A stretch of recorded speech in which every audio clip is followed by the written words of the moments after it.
Olá, olá, boa noite a todos e bem-vindos a mais um BMC Talks. Hoje à noite o nosso papo será sobre um mercado importantíssimo para o dia a dia dos brasileiros. O mercado de saúde suplementar, um setor fundamental não apenas para as vidas dos cidadãos do Brasil, mas também para o PIB como um todo, também para a pesquisa, muitas vezes feita dentro dessas entidades que atuam na saúde suplementar e como isso está mudando, quais são os desafios para esse setor, fraudes, regulamentações novas e também o mercado que não para de mudar. E para entender sobre tudo isso e muito mais, estamos aqui nos estúdios da BMC com dois convidados especiais, a Aline Lourenço, advogada, sócia do escritório BHC. Aline, muito bem-vinda, é um prazer tê-la aqui conosco. Boa noite, Carlos. O prazer foi todo meu. Obrigada pelo convite. E também temos o Fabrício Valadão, CEO da Arvo, uma empresa especializada em lutar contra fraudes no mercado, no setor de saúde suplementar. Fabrício, muito bem-vindo, é um prazer tê-lo conosco. Muito obrigado, boa noite, é um prazer estar aqui com você, Aline e Carlos. Vamos lá, gente, vamos explicar para o nosso público que não é um especialista no setor, como está hoje esse mercado. O que representa hoje o mercado da saúde, o setor de saúde suplementar, quantos brasileiros, qual que é a porcentagem dos brasileiros que são beneficiários de algum tipo de plano de saúde suplementar, esse número está aumentando, diminuindo, os tickets médios, quais são, como estão, qual é a dinâmica, qual a evolução, qual o estado atual do mercado de saúde suplementar. Aline, iniciando com você. Carlos, hoje o mercado teve um aumento. Segundo dados da ANS, a ANS tem um site onde possui dados abertos do setor. Hoje, em março, foi apurado 52 milhões de beneficiários de planos de saúde, tivemos um crescimento, o que representa 25% da população brasileira. Então, é um setor muito expressivo, né? Movimenta muito a economia e, segundo pesquisas, é o segundo ou terceiro bem mais desejado pela população brasileira. Ter um plano de saúde devido à sua importância, né? Tratar da saúde é um tema muito importante. Pois é, Fabrício, a questão também, temos um brasileiro a cada 4 que é beneficiário do plano de saúde, outros 3 dependem do SUS, né? Mas como que está sendo hoje a dinâmica, por exemplo, dos preços dos planos, das mensalidades? Porque temos muitas vezes reajustes superiores à inflação oficial, né, o IPCA, mas e muitas vezes esses reajustes acabam sendo incompatíveis com a renda média do brasileiro. Como é que está sendo essa dinâmica? Perfeito, é um setor super importante, eu acho, como a Aline falou, e também um setor que vem passando por bastante desafio, né, por grandes desafios nos últimos anos. Então, essa penetração, né, que hoje é de somente 25% da população, né, que tem acesso ao plano de saúde privado, não à toa nos bens mais desejados, né, pelos brasileiros. E é um setor que tem tido dificuldade de expandir, muito por conta do aumento dos custos, né, e do aumento da despesa, né, e da assistência médica. Tem tanto a ver com temas, né, relacionados à inflação, quanto temas relacionados a um maior volume, né, e quantidade de atendimentos, de volume de uso. Mas, de forma geral, é um setor que tem caminhado, né, tem aumentado ano após ano o custo médio, né, do plano, a inflação médica, como é chamada, aumenta mais de 2 dígitos ano após ano por décadas, né? Quando a gente olha o número total de beneficiários, ele cresceu, finalmente, né, voltou a crescer aqui depois da pandemia, cresceu 3% mais ou menos nos últimos 2 anos, mas a gente olha desde 2014 até hoje, o número está quase flat. A gente está em torno desses 50 milhões de beneficiários há mais de 10 anos.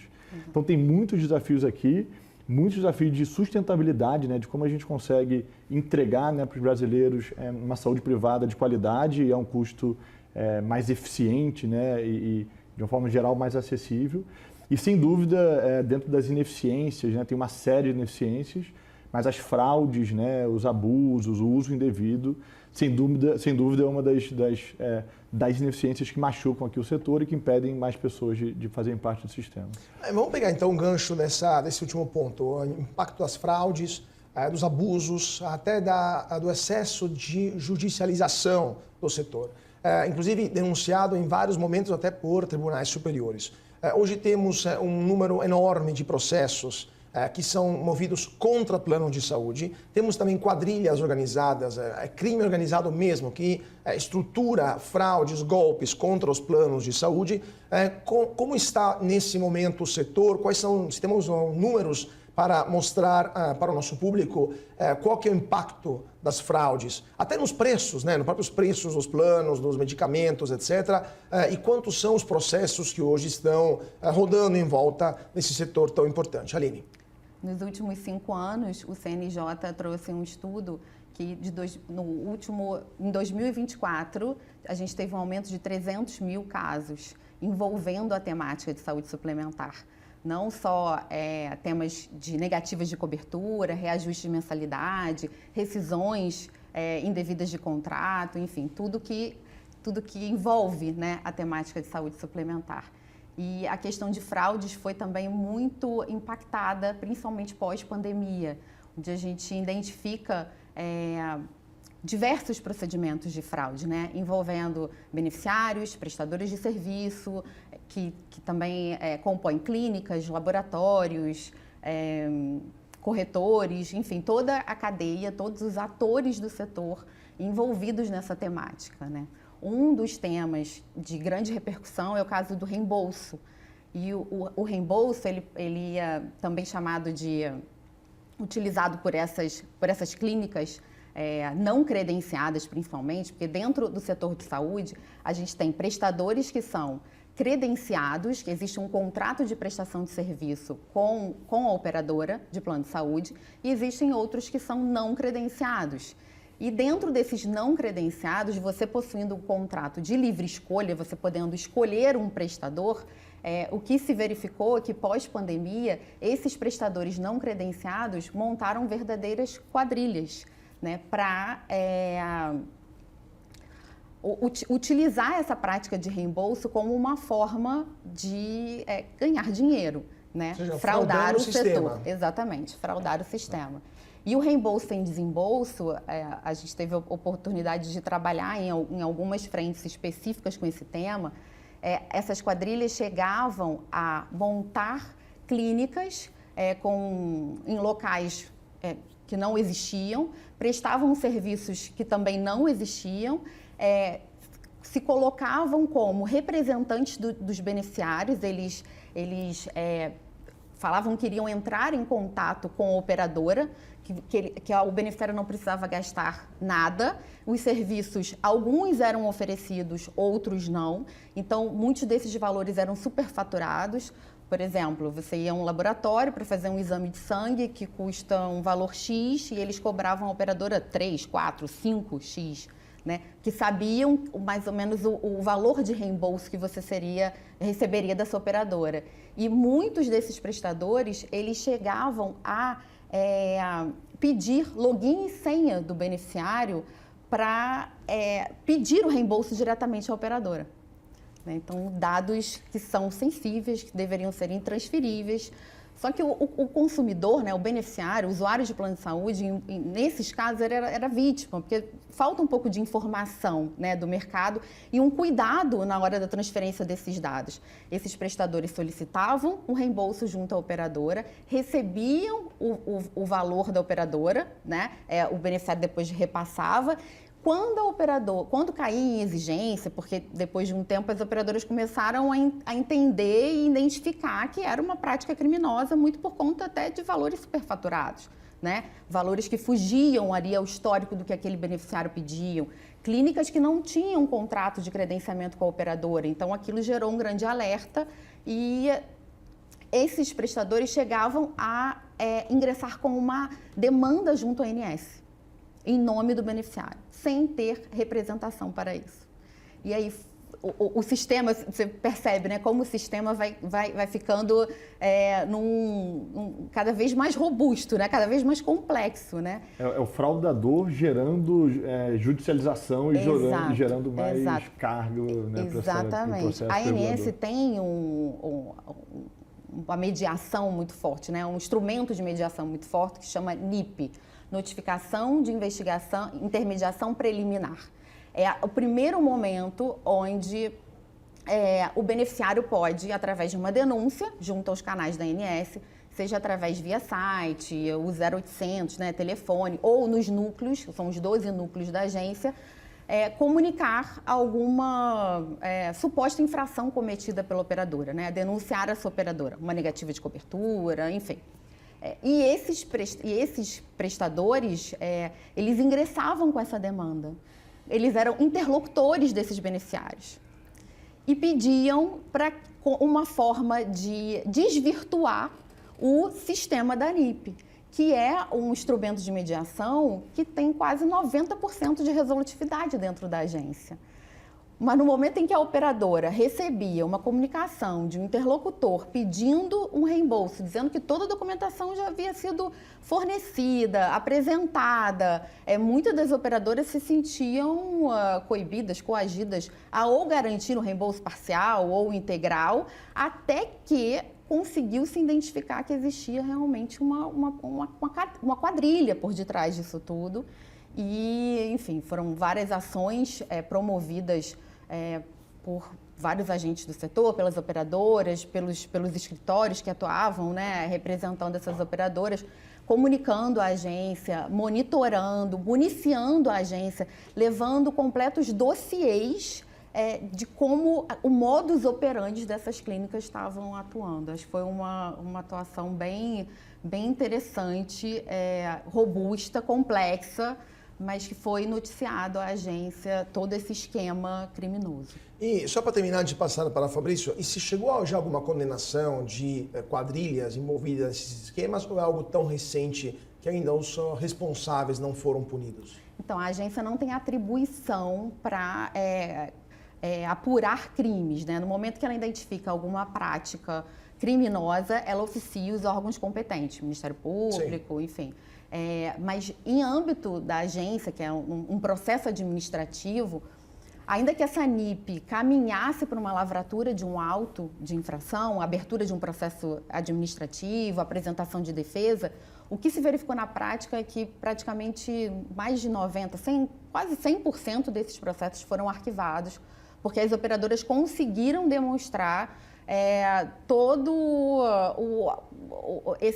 essa quadrilha mesmo, né? Todo esse sistema criminoso, e a agência entendeu, claro que as operadoras precisam sempre ter um cuidado muito na confecção das provas, né? Aquelas operadoras que conseguiram criar núcleos antifraude, conseguiram monitorar, conseguiram produzir provas e municiar a agência de todo esse esquema, esses processos, posso dizer com muita tranquilidade, foram arquivados. Agora, Fabrício, como evitar, como coibir, como contrastar esse tipo de fraudes? Porque não é tão simples assim provar que um procedimento foi superfaturado. É difícil também provar que há uma má-fé por parte de um laboratório. Assim, muitas vezes até o paciente acaba fornecendo usuário e senha para aquela entidade.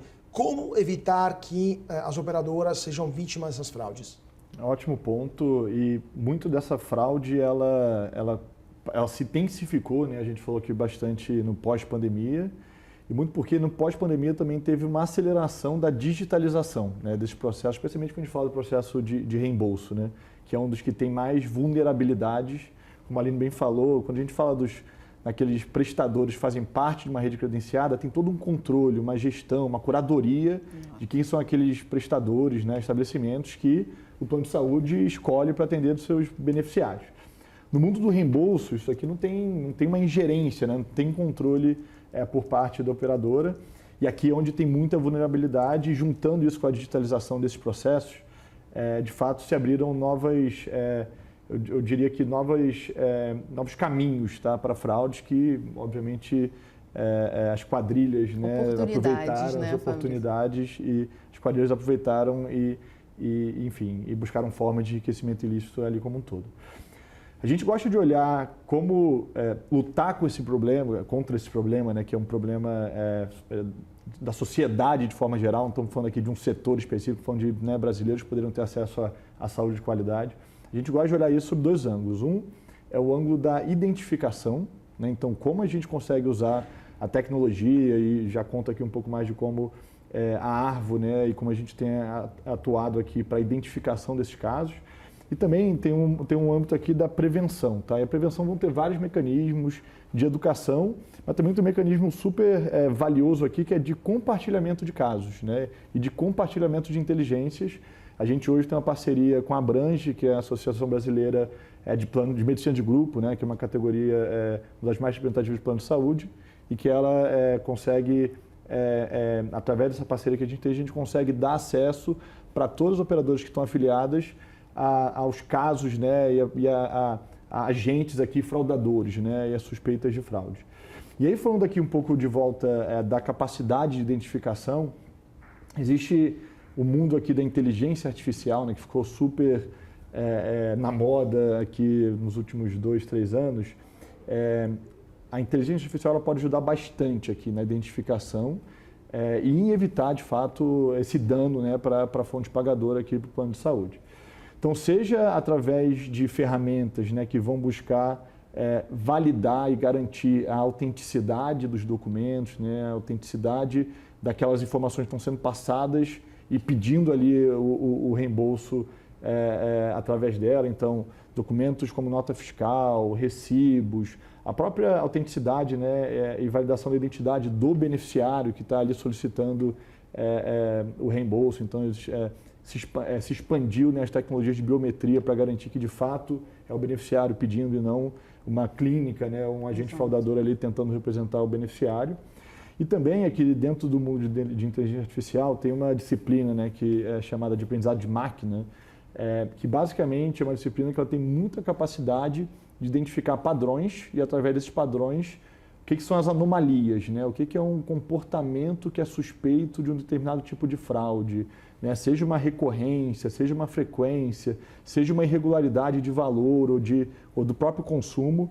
Então, o aprendizado de máquina, ou machine learning em inglês, ele também ajuda bastante a identificar esses desvios e aí apontar isso daqui rapidamente, né, para os planos de saúde, para as operadoras, para que isso aqui possa ser identificado, mais uma vez, antes do dano acontecer. Tem muita coisa que foi noticiada, de fato, muito combate aqui que já tem acontecido, mas muitos desses casos o dano foi feito, né, e tem bastante coisa que já foi impactado. Quanto mais cedo, né, a gente consegue identificar esses casos e compartilhar para que eles deixem de acontecer, acho que mais impacto, né, e mais produtivo esse combate. Perfeito, vamos continuar o nosso papo a partir desse ponto, mas antes disso, rápido intervalo, já voltamos aqui no BMC Talks para falar sobre os desafios e as perspectivas do setor de saúde suplementar. Não saia daí, voltamos já já.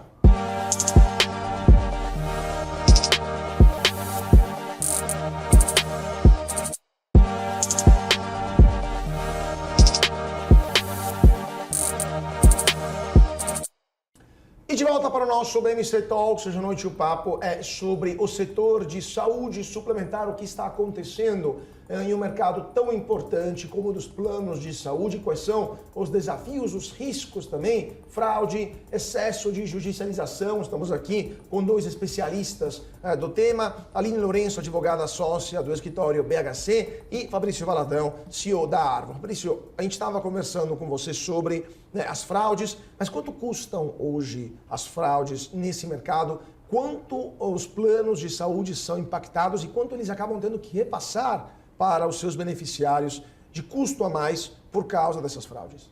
Ótimo ponto, e é um montante bem representativo, tá? Então, se estima que fraudes, abusos, né, erros custam ao sistema entre 13% a 16% de toda a despesa né, destinada à saúde aqui, toda a despesa de saúde suplementar.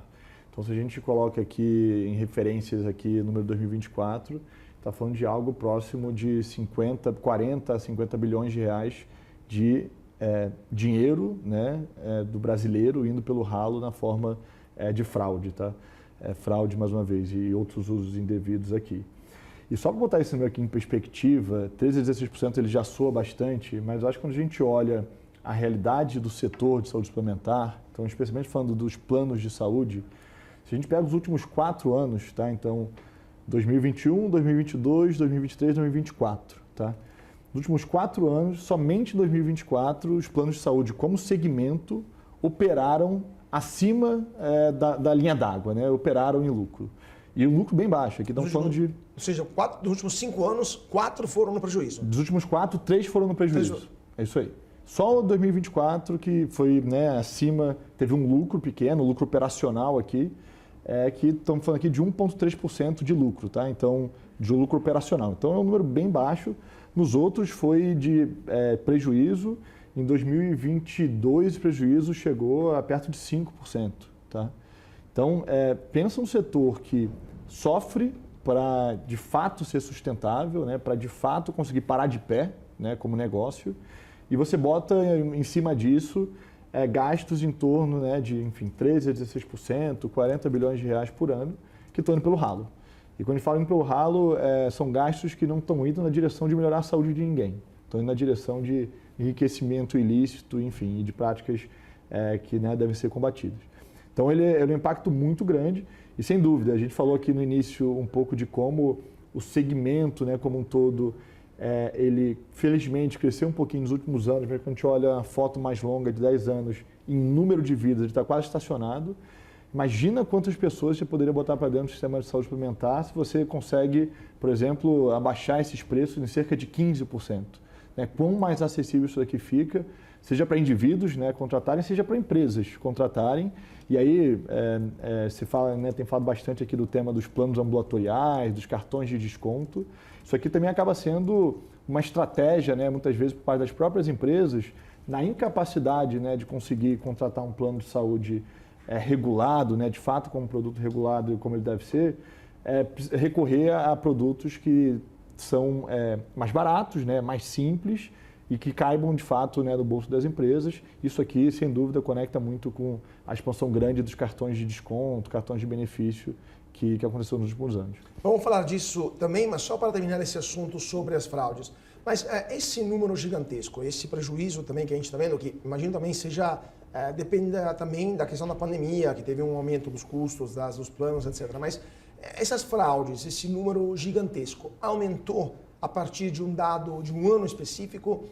Teve alguma coisa que mudou e que levou a essa explosão de fraudes? Ou simplesmente as quadrilhas aprenderam a fraudar os planos, em um certo ponto alguém levantou, entendeu o sistema e começou a fraudar em massa? Teve algum ponto de ruptura ou foi progressivo assim o aumento das fraudes, Aline? É importante esse ponto que você trouxe, Carlos, porque, segundo dados, a judicialização teve, assim, complementando um pouco a fala do Fabrício, 17 bilhões entre 2019 e 2023 de custos relacionados à saúde e dentre esses custos tem a questão das fraudes, tá? E, na verdade, fraude no setor de saúde suplementar, ela sempre existiu.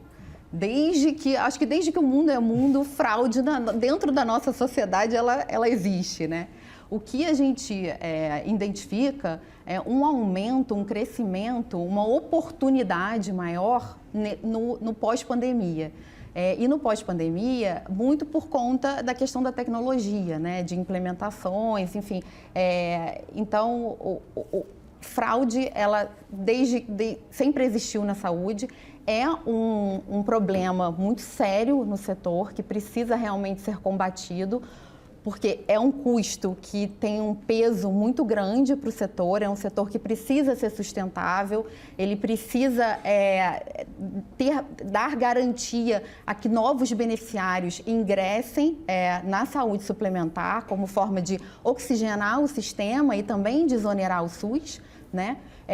Mas mais do que isso, a gente está falando de um setor em que trabalha em torno do mutualismo, né? O mutualismo, num contrato de seguro, todos pagam para que todos sejam beneficiados. Então, é um princípio básico do setor. E no momento em que você tem um custo muito alto com fraude, um peso muito grande nesses custos, isso acaba prejudicando o próprio beneficiário, porque, na verdade, essa conta volta para ele, né? No momento em que o prejuízo é grande, as operadoras têm que, de alguma forma, retornar com esse prejuízo para o sistema, através de reajustes de mensalidade, que acabam superando a inflação, superando uma média que a gente espera que seja razoável, né, a aplicação desses reajustes. Agora, Fabrício, para essa questão que você está falando de inteligência artificial, de luta contra as fraudes, tem algum dado que demonstra que apresenta uma redução nessas fraudes ou uma maior atenção das operadoras? Existe alguma reação concreta que a gente já está vendo ou as operadoras estão acordando só agora, estão entendendo o que está acontecendo? Eu diria que as operadoras já estão acordadas. Eu acho que a gente vai ver esses números impactando o setor nos próximos anos. O que se viu até aqui, do pós-pandemia, a gente viu números de pedidos de reembolso, por exemplo, ou de despesas, né, com reembolso, que são, mais uma vez, um dos canais aqui mais vulneráveis, mais do que dobrar no pós-pandemia, ali a partir de 2021, 2022.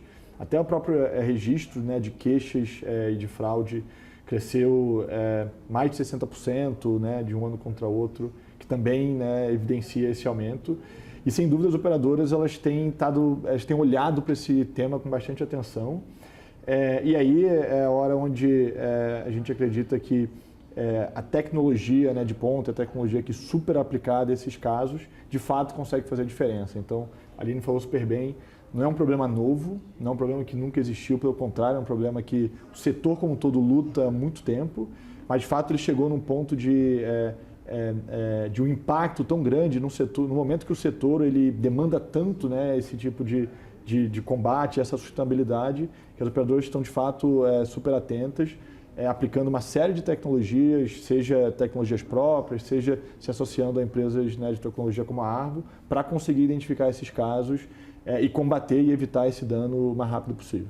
Agora, além das fraudes, o que também acaba elevando o preço, o custo dos planos de saúde, a gente está falando da judicialização. Tem muitos casos em que pacientes, clientes das operadoras acabam demandando coisas que o plano não prevê. E tem casos também em que os planos se recusam, na má fé, muitos casos, mesmo estando previsto claramente no contrato, a fornecer esse tipo, aquele específico serviço, aquela terapia, aquele exame, porque muitas vezes é caro demais.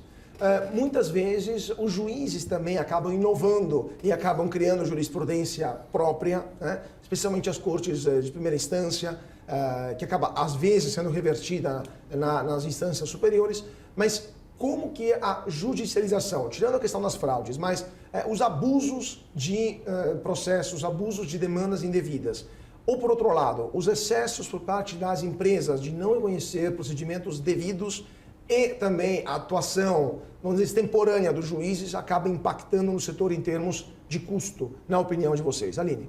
Na verdade, Carlos, hoje a ANS, né, a Agência Nacional de Saúde Suplementar, que regula o setor, ela traz um rol de coberturas e que garante a obrigatoriedade de cobrir certos procedimentos e exames. Esse rol, no passado, ele tinha uma atualização de quase de 2 em 2 anos, né? Procedimentos novos iam surgindo, a agência avaliava, né, a tecnologia, a necessidade de inclusão nesse rol, só que recentemente a agência passou a fazer essa análise de forma contínua.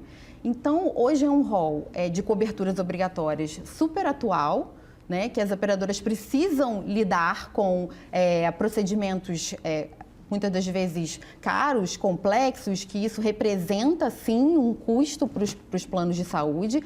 Só que no momento em que existe um mercado muito regulado e a agência tem essa atribuição de regular toda essa questão de cobertura, de o que deve ser garantido, né, de cobertura assistencial ao beneficiário, as operadoras, no momento em que elas negam indevidamente, elas sofrem diversas sanções, inclusive pela própria agência, com aberturas de NIPs, né, dessas notificações, essas demandas que o próprio beneficiário comunica, vamos dizer assim, denuncia, né, à agência. A operadora, ela precisa apresentar uma resposta muito célere, porque essa mediação ela dura 10 dias, né, e em 5 dias úteis, se ela quiser reparar a conduta, que é o que a gente chama de RVE, reparação voluntária eficaz, nas demandas assistenciais, que envolve a temática cobertura, ela precisa garantir isso em 5 dias. Então, é algo muito célere, né? Então, a agência tem um instrumento muito eficaz para que as operadoras observem esse rol de coberturas, cumpram a legislação. Então, as operadoras acabam autorizando o procedimento, caso isso não venha a ocorrer numa esfera junto às suas centrais de atendimento, ouvidoria, né, numa esfera mais administrativa interna da operadora, elas acabam autorizando isso antes da abertura de um processo administrativo e caso elas não cumpram dentro desse prazo, elas recebem um auto de infração, há uma abertura de um processo administrativo sancionador e, para você ter ideia, uma multa, uma sanção pecuniária por um descumprimento de negativa de cobertura, e independente do valor, independente da cobertura, ela custa para uma operadora de grande porte em torno de R$80 mil, sem a incidência de um agravante, mais 10%, então sairia R$88 mil. Qual operadora que vai querer arcar com esse custo, né, a mais?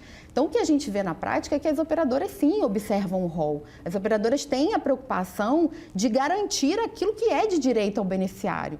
Agora, como você falou, tem muitos casos em que são levados ao judiciário em que esses procedimentos não têm cobertura no rol. E muitas das vezes, por uma falta de conhecimento mais técnico do judiciário, é garantido um procedimento que não está dentro do custo da operadora. A operadora não tem a obrigatoriedade de cobrir aquele procedimento. E no momento em que o juiz concede, garante esse procedimento, ela acaba esvaziando, né, as regras do setor. Então, portanto, a sua opinião, só para terminar que temos ainda 30 segundos, na massa de processos que estão entuchando, né, que estão judicializando o setor, em porcentagem, quantos são de operadoras que recusam algo devido, quantas são de pessoas que pedem algo que não deveriam pedir porque não está no contrato e quanto, na verdade, é a atuação do juiz que da cabeça dele decide alguma coisa? Em porcentagem, mais ou menos, claro, uma coisa mais para o nosso público ter uma ideia. Eu posso te dizer que atualmente, hoje, as operadoras, elas tudo que é necessário ser garantido, que é de cobertura obrigatória, elas garantem. Então, o grosso é de demandas de pessoas que não têm essa cobertura no contrato, mas eles pedem fora sem pagar por isso. Muito da judicialização temerária, né? Que a judicialização de forma abusiva, se utilizando do instrumento judicial ou administrativo junto à agência, indevidamente. Perfeito. Vamos continuar a falar sobre esse assunto, mas mais um rapidíssimo intervalo, 2 minutinhos, e já voltamos aqui no nosso Talks para entender melhor sobre esse setor tão importante que é de saúde suplementar. Não saia daí, voltamos já já.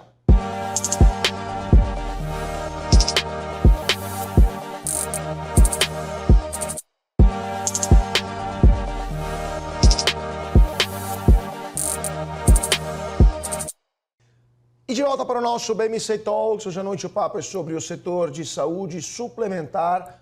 Como está o setor nesse momento, quais são as dinâmicas que ele está enfrentando e os desafios para o futuro. Estamos aqui com 2 especialistas do tema, Aline Lourenço, advogada sócia do escritório BHC, e Fabrício Valadão, CEO da Arvo, empresa especializada em contrastar fraudes nesse mercado. A gente está falando sobre alternativas também ao mercado de saúde suplementar tradicional, ou seja, os grandes planos de saúde. Estão surgindo nesse momento as famosas clínicas populares, né, o setor chamado de mercados de cartões de desconto. Fabrício, explica um pouco para a gente qual é a dimensão desse mercado e quais são as dinâmicas próprias, quais são as características próprias desse mercado que está ganhando cada vez mais relevância entre o público geral brasileiro. Claro, e é um mercado que ele tem se tornado muito relevante, como eu comentei antes, ele vem crescendo bastante aqui um pouco na carona, né, do aumento dos custos dos planos de saúde de ampla cobertura, né, enfim, os planos regulados. Bom, os cartões de desconto, né, como são chamados, é um benefício, né, um serviço que é contratado, que ele normalmente dá acesso a eventos simples, né, como consultas, telemedicina, você consegue ter acesso ali através desse serviço contratado, muitas vezes pacotes de atendimentos, de exames também pode fazer dentro dessa contratação de serviço. E serviços que estariam fora né, desse contrato inicial, você conseguiria, né, o beneficiário ali, né, o usuário conseguiria acessar esses serviços adicionais através de um pagamento com desconto em relação ao que seria o valor, né, regular, o valor cheio, tá? E é um setor que ele hoje, né, ele não é um setor regulado, então os números eles são de fato estimativas de mercado, não tem nenhum número oficial, mas fala muitas vezes de números que chegam próximo de 70 milhões de vidas que que já passaram por esse tipo de serviço, tá? E de produto. Ou seja, mais gente está nesse tipo de esse setor, né, setor de cartões ou de clínicas populares, do que nos planos de saúde tradicionais. O que tem uma característica importante que é o seguinte: esse serviço ele também é um serviço muito de ocasião. Então tem muita gente que entra no serviço e sai do serviço, então não existe um número muito consensuado de quantos hoje estão ativos, né, claro, com base ativa nesse tipo de produto, mas se estima um impacto bem grande, falando aqui da população, né, como um todo.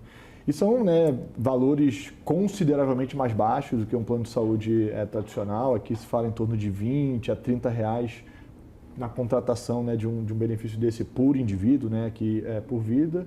Depois, eventualmente, usos, né, que vão ser feitos por fora podem chegar até mais R$300 ou R$400 a serem pagos do próprio bolso ali, né, do beneficiário que contratou esse serviço. E é interessante porque ele é um serviço que ele não só atrai indivíduos, né, que estão contratando esse tipo de benefício para si próprio, como também empresas que começaram a oferecer esse tipo de benefício, mais uma vez, em substituição aos planos de saúde tradicionais, né, muito, com certeza, por conta dos valores mais baixos, né? Então, uma forma da empresa conseguir oferecer um benefício de saúde né, para um funcionário, uma vez que ela não consegue oferecer, não tem capacidade de pagar para um plano de saúde tradicional. Interessante esse ponto da capacidade de pagamento das empresas, também a questão da redução, até eliminação dos planos individuais, né? Muitos planos de saúde não estão mais oferecendo planos individuais ou dificultam muito a contratação de planos individuais por causa da situação que estamos vivendo. Ou seja, temos um aumento, eles acusam muito a ANS de não reajustar adequadamente os custos, né? Não permitir o reajuste, na verdade, dos preços dos planos individuais e, portanto, estão tirando isso da prateleira. Aline, na sua opinião, isso é reversível? Isso é legal do ponto de vista técnico? Eles podem fazer isso? É uma discussão no setor dessa questão dos planos não permitirem mais pessoas físicas contratarem planos individuais. E para onde estamos indo por causa dessa situação? Na verdade, Carlos, o que a gente tem visto atualmente é que muitas operadoras deixaram, sim, de comercializar os planos individuais ou familiares, muito por conta de uma regulação muito presente no setor, né? A ANS regula os reajustes de planos individuais, então é ela que traz esse percentual anualmente. E complementando também a fala do Fabrício, hoje as empresas, um custo de um plano de saúde para uma empresa, acho que é o segundo maior custo. O primeiro, a folha de salário, e o segundo é o custo de um plano de saúde. E para os contratos, já os contratos coletivos, a ANS não regula esses reajustes. Isso fica através de negociações entre as partes, né? A operadora e a empresa, no momento da apuração ali, claro, dos valores da aplicação do reajuste. Então, no caso, a gente está indo para um mercado em que planos individuais vão desaparecer, se continuar assim, e só teremos planos para pessoas que podem ser contratadas por empresas ou podem abrir até seu CNPJ, no caso, né? Porque individualmente uma pessoa física, não sei, um profissional liberal, sim, um empresário qualquer, individual, não vai conseguir abrir, não vai conseguir ter um plano individual. É isso que vai acontecer. Não é isso que a ANS deseja, né? Não é isso que ela espera que a gente evolua para essa extinção por completo dos planos individuais. Mas o que a gente tem visto hoje é um crescimento muito grande dos planos coletivos empresariais e também os coletivos por adesão, né? Onde tem uma associação, uma entidade em que representa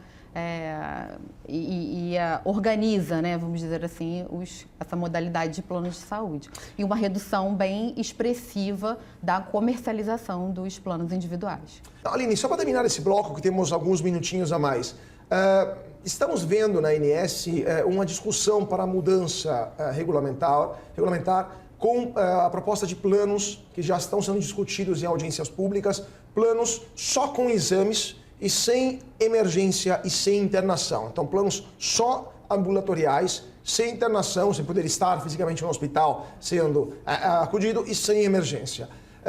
É um debate muito intenso. De um lado, algumas operadoras têm interesse disso, porque dizem elas poderiam fornecer planos mais baratos, então aumentar o número de pessoas beneficiárias. E do outro, temos a Associação dos Consumidores, Procon e outras operadoras que são contrárias a isso, porque dizem que isso poderia alterar o mercado e seria uma sorte de concorrência desleal até. Na sua opinião, essa é uma solução, é uma hipótese na mesa? A oposição é dura demais, não chegaremos a esse ponto?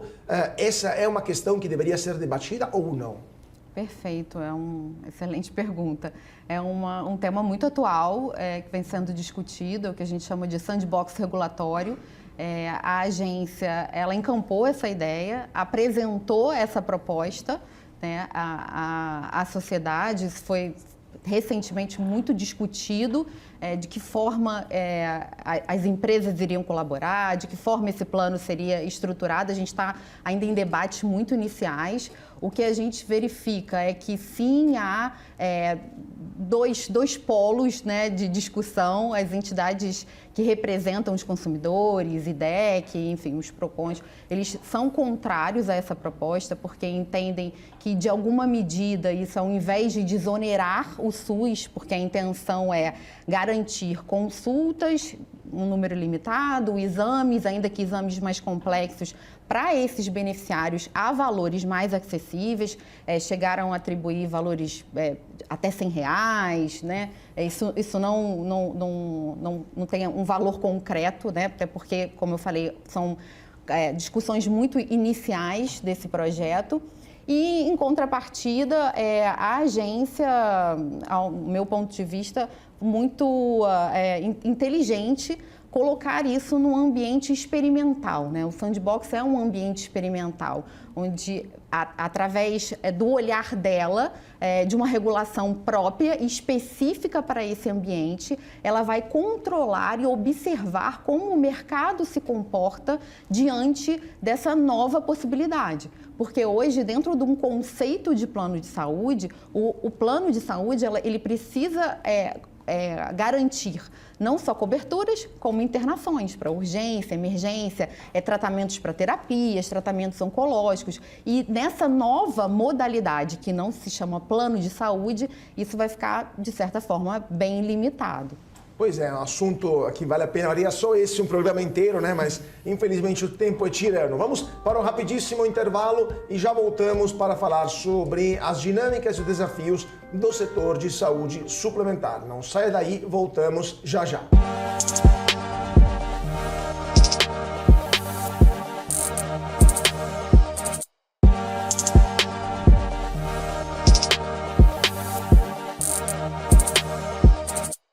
E de volta para o nosso talk, hoje à noite o papo é sobre saúde suplementar, o mercado, um setor muito importante, mas também com muitos desafios. Estamos aqui com dois especialistas do setor, Aline Lourenço, advogada sócia do escritório BHC, e Fabrício Valadão, CEO da Arvo, empresa especializada em lutar contra fraudes no sistema de saúde, no setor de saúde suplementar. Aline, terminando o nosso papo, que infelizmente o tempo é pouco, a gente falamos sobre a atuação dos planos de saúde, falamos sobre muitas vezes os planos também cometem erros, mas muitas vezes há um comportamento, vamos dizer assim, pouco ético por parte do público, né, das pessoas que acabam contratando os planos e acabam, por exemplo, omitindo alguns dados, e isso acaba depois levando muitas vezes a uma judicialização. Na sua opinião, em 3 minutinhos, esse é um problema grave? Como coibir isso? Precisa de uma educação, vamos dizer assim, de saúde, né? Como educação financeira, uma educação nesse tipo de comportamento para os brasileiros? Exato, Carlos, concordo com você. Existe a necessidade que o beneficiário também entenda quais são os seus direitos e quais são os seus deveres, principalmente no momento da contratação de um plano de saúde.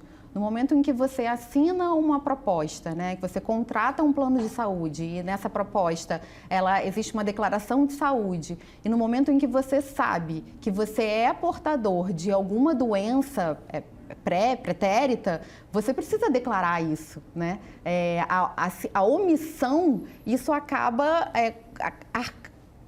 pesando nos custos da operadora, né? Você sabe que você tem uma doença, você declara tudo não, muitas das vezes até estimulado por um corretor, por algum agente nessa contratação, e você, às vezes, sem ter esse conhecimento do qual dano vai causar lá na frente. Porque no momento em que você declara que você tem aquela doença, existe um instituto chamado de cobertura parcial temporária, que é o CPT, e durante esse prazo de 2 anos, a operadora consiga, com o valor da mensalidade que você paga, levar este valor para o fundo mutual, para que após esse período você possa ter a cobertura garantida para aquele procedimento. Então, não só na declaração do plano, mas também, por exemplo, no fracionamento de recibos. No momento em que você vai para uma consulta e você pede 2 recibos para o seu médico, né, o valor da consulta, vamos dizer assim, é R$400, e você pede 2 recibos de 200 na obtenção de obter o valor integral do reembolso, também é algo que você está contribuindo para a fraude do sistema. Então, são informações em que o beneficiário ele é partícipe do sistema. Ele está integrado no sistema e as operadoras, todos os stakeholders do setor, eles precisam ter uma ação coordenada, trabalhar de uma forma qualificada, conjunta, para que esse sistema seja sustentável. Então, ele tem uma participação muito importante também no conhecimento dessas práticas, que muitas das vezes são antiéticas, né? Mas que acabam contribuindo também e onerando o sistema. Claro. Fabrício, também 3 minutinhos. Isso tem solução, tem saída ou seremos condenados a vivenciar com um sistema imperfeito nesses casos? Bom, eu sou um grande otimista e tenho bastante convicção que tem solução. Se a gente olha, né, a relação entre os planos de saúde e os prestadores de serviço de saúde, também os beneficiários, é uma relação muito fragilizada, de falta de confiança, de um sentimento de... Né, cada um está achando que está sendo, levando desvantagem, está sendo de alguma forma abusado dentro dessa relação. Isso, sem dúvida, contribui para os comportamentos indevidos de todas as partes. A gente sabe que tem comportamentos que devem ser evitados de todas as partes que a gente está comentando aqui e que interagem aqui dentro do setor de saúde suplementar. O meu otimismo vem muito ligado à capacidade e de evolução da tecnologia. Então, hoje, quando a gente olha esse mundo de transações, né, e de pagamentos e de serviços que acontecem, é muito complexo você garantir a conformidade, garantir a adequação, garantir a precisão de todos eles, ou pelo menos até aqui foi muito difícil, foi muito complexo, muito manual, né, e muito dependente ali de análises que são muito custosas. Eu acredito que à medida que, através da tecnologia, a gente consegue deixar esses serviços, essas transações, essas análises mais precisas, mais consistentes, menos subjetivas, né, menos carregadas de vieses, a gente caminha para mais transparência e para uma relação mais saudável entre as partes, onde se entende, né, que o que está acontecendo ali, seja mais uma vez entre o beneficiário, o plano, ou entre o hospital, a clínica e o plano, é o que deve acontecer de acordo com o regimento, de acordo com o contrato, de acordo com o que é adequado. E então sou um grande otimista aqui de que, especialmente através de tecnologia, de educação, de transparência, a gente caminha para evoluir para um modelo mais sustentado, mais equilibrado e mais amigável entre todos. Vamos ver então qual será a evolução desse setor e com certeza é um assunto que não vai terminar por aqui, né? Teremos outras ocasiões para falar disso. Eu queria agradecer muitíssimo o Fabrício Valadão, CEO da Arvo. Muito obrigado, Fabrício, foi um prazer tê-lo conosco. E Aline Lourenço, advogada sócia do escritório BHC. Muito obrigado, Aline, foi um prazer tê-la conosco. E muito obrigado a você também que está seguindo a gente aqui no BMC Talks. Voltamos na semana que vem com mais um papo sobre política, economia, finanças, negócios e internacional. Mais uma vez, muito obrigado a todos pela atenção, uma ótima noite e até mais.